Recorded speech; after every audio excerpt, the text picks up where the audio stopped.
जिस कुंभ का 12 वर्षों से इंतजार होता है, आज जाकर के वह 12 वर्षों का इंतजार पूरा हुआ और आज से प्रथम स्नान माँ भगवती गंगा का हम सबको करने को मिला। और आज इस कुंभ मेले के पावन दर्शन के साथ साथ आप सभी भक्तों का दर्शन ये दास को मिला। पूज्य गुरुदेव भगवान, इस धाम में ना जाने कितने संत, ऐसा कोई साधु संत अब शायद नहीं रहा जो इस समय जिनका मन कोई शरीर से है तो कोई मन से है। सब प्रयागराज में, सभी साधु संत प्रयागराज में, कोई तन से वास कर रहा है तो कोई मन से वास कर रहा है। श्रीमद् जगत गुरु श्री रामानुजाचार्य स्वामी श्री घनश्यामाचार्य जी महाराज जी की उपस्थिति में ये दास को कथा कहने का अवसर मिला। पूज्य भगवान गुरुदेव भगवान के चरणों में दास अनिरुद्ध का कोटि कोटि नमन, कोटि कोटि वंदन। आप श्री के चरणों की रज उठाकर ये दास अपने माथे पर लगाता हुआ अपने आप को आपकी चरण रज से कृतार्थ कर रहा है। भगवान की कृपा है कि हम सबको, देखो ये प्रयाग जो है, ये कुंभ जो है, कुंभ का जो शुरुआत हुई वो सारी कथा मैं आज आपको समझाऊं, बताऊंगा। लेकिन सबसे पहले आपको ये समझाऊं कि जितना भी आज तक हजारों बार ये जो कुंभ का मेला यहाँ लगा, ये सभी कुंभ की रौनक किन से होती है? साधु संतों से होती है। कहते हैं ना कि संतों की चरण रज ना मिले, संतों की करुणा कृपा ना मिले, संतों की वाणी से भगवान की कथा ना मिले तो धाम में जाना अधूरा रह जाता है। धाम थोड़ा अधूरा सा रहता है। धाम को पूरा करना है तो संत समागम हरि कथा दुर्लभ तुलसी दोए, सुत दारा और लक्ष्मी पापी के भी होए।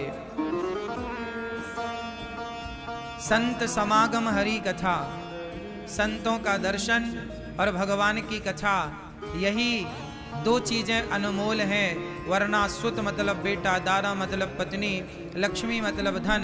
बेटा पत्नी पैसा तो पापी के घर भी होता है, पर संतों का आगमन और भगवान की कथा हमेशा पुण्यात्मा को ही प्राप्त होता है। तो आप सभी बड़े पुण्यात्मा हैं कि आप सब कुंभ के मेले में बैठ करके भागवत जी की कथा कहने सुनने का लाभ ले रहे हैं। और ये दास अनिरुद्ध को भी प्रथम बार कुंभ मेले में इस तरह से कथा की शुरुआत करने का, कथा कहने का दास को मौका मिला।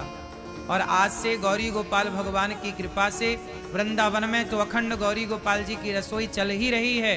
लेकिन प्रयागराज ने, गंगा मैया ने प्रेरणा दी कि कुंभ में जो करोड़ों भक्त आएंगे, उन भक्तों के लिए भी गौरी गोपाल भगवान की ओर से हजारों भक्तों को भोजन प्रसादी की व्यवस्था हो।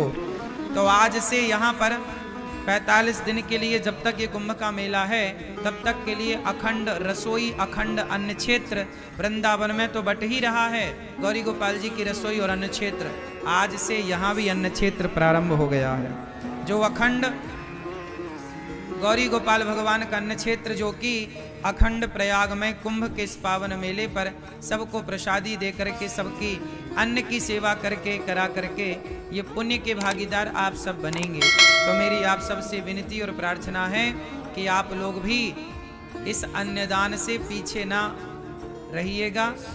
प्रयागराज में कुंभ के मेले में जो ये अखंड रसोई चल रही है गौरी गोपाल भगवान की, हजारों साधु संत से लेकर हजारों दर्शनार्थी भक्त जन जो गंगा में डुबकी लगा रहे हैं, वो प्रसाद पाएं तो हमारा और आपका तो अन्न जब कोई भक्त खाकर के डुबकी लगाए तो उसका पुण्य हमें भी प्राप्त होता है। इसलिए ये पुण्य की गंगा है। आपकी भी अन्न क्षेत्र यहाँ गौरी गोपाल भगवान की ओर से जो बट रहा है, आपकी भी सहभागिता हो, आपका भी योगदान इसमें हो तो अच्छा है कि आपका भी अन्न भक्त जन खाएं और जीवन को कृतार्थ करें। ये सेवा है। अन्य सेवा से बड़ी कौन सी सेवा होगी? और ये तो भगवान ने बड़ी करुणा कृपा की कि हम सबसे ये सब कुछ सेवा ठाकुर जी ले रहे हैं। वरना कई लोग ऐसे हैं कि सेवा देने को तैयार हैं लेकिन लेने वाला कोई नहीं। ये तो बड़ी कृपा है कि भगवान ने आपको देने लायक भी बनाया है कि आप भी दें। तो कुंभ मेले में आपका भी ये गौरी गोपाल भगवान का जो अन्न क्षेत्र बट रहा है, इस अन्न यज्ञ में आपकी भी सहयोग की आहुति लगे और आप भी अपनी बेटी के नाम से, बेटे के नाम से, माता पिता के नाम से यहाँ भी अन्नदान, अन्न क्षेत्र बंटवाकर पुण्य के भागीदार बने। आप जहाँ हैं वहीं से कुंभ में नहीं आ पाए तो मानसिक प्रणाम करें और आपका भी अन्न यहाँ तक पहुँचे, ऐसा प्रयास करें। आए हैं तो आकर सेवा करें, अपने हाथ से सेवा करें। ये आज से यहाँ की सेवा स्टार्ट हुई। प्रिय भक्तों, ये कथा सेक्टर 17 में, जो हम प्रयागराज में बैठे हैं अभी, सेक्टर 17 में वासुकी नांग रोड, तुलसी चौराहा, श्री रामानुज नगर, श्री लक्ष्मी नारायण मंदिर, अलोपी बाग, प्रयागराज कुंभ मेला।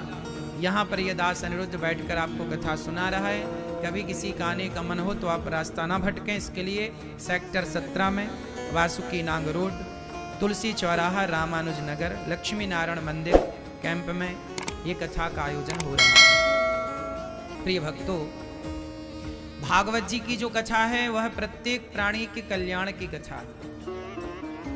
भागवत जी किसकी कथा है? प्रत्येक प्राणी के कल्याण की। और आज हम कितने भाग्यशाली हैं कि कुंभ के मेले में बैठकर, जहाँ अब ये कुंभ क्यों लगता है, 12 वर्ष में एक बार क्यों आता है, इसका भी विज्ञान में आपको बताऊं।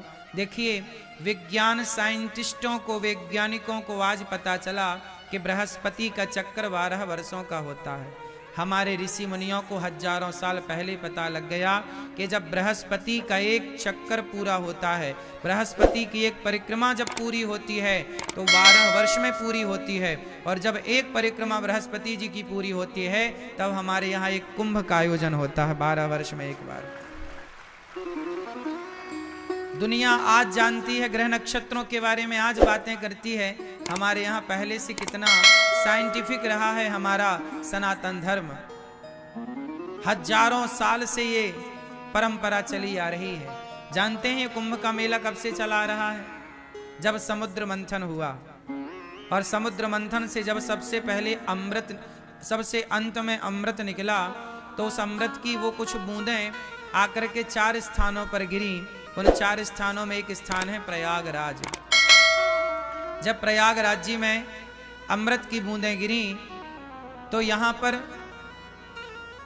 अमृत की बूंदें इसी माह में, इसी समय पर वह बूंदें जब आकर गिरी, तब से लेकर आज तक उसी तिथि पर, उसी समय पर कुंभ का मेला लगाया जाता है। और कुंभ के मेले में हम सब दरस परस करते हैं गंगा मैया का, संगम का, क्योंकि कहा जाता है कि वो अमृत की जो बूंदें हैं, वह अमृत की बूंदें कहाँ हैं? आज भी वह अमृत की बूंदें हम सबके भीतर अमरता भर रही हैं। कौन सी अमरता? आज तक कौन व्यक्ति अमर हुआ? देखो, इस पूरे